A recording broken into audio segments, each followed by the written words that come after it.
kuwaza kuwa tulikuwa na Faldo akaondoka, inabidi sasa wafikirie atakayekuja ataitoa Simba kutoka hapa kwenda pale tunapotaka sisi. Ndio swali la kwanza la kujiuliza.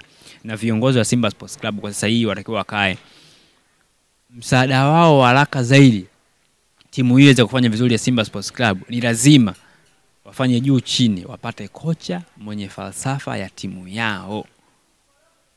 Sio, umenielewa? Ninapozungumzia falsafa ya timu yao ya Simba Sports Club, tunaamini kwamba Simba wanajiita lunyas. Ni timu ya kuposesi mpira, dominated football, kupossess, kupiga pasi fupi za mijiongoza kwenda golini kwa mpinzani. Hatuioni Simba hiyo kwa sasa.